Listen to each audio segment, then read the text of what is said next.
పగలు తప్పితే రాత్రి ఉందండి మనకి. పగలే కదా జీవితం అంతా. ఇప్పుడు పబ్బులు క్లబ్బులు అన్నీ వచ్చాక రాత్రి జీవితం కూడా మొదలైంది.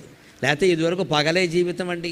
రాత్రి అప్పుడుండి మన విద్వాన్ విశ్వంగారిని ఒక ఆయన కవిత రాస్తాడు. గూటిలో దీపమును పెట్టి నోటిలో కబళమును పెట్టి అంటాడు. గూటిలో దీపం పెట్టేవారు పూర్వం, నోట్లో మొద్దెట్టుకునేవారు, పడుకునేవారు, ఇక మాట్లాడేవారు కాదు. రాత్రి అంటే ప్రశాంతం. ఇప్పుడు జరగకూడనివన్నీ రాత్రే జరుగుతున్నాయి. అసలు పగల కంటే రాత్రే ఎక్కువైపోయింది మనకి. ఈ రాత్రి జీవితం నుంచి మళ్ళీ పగటి జీవితానికి మనం మారాలండి.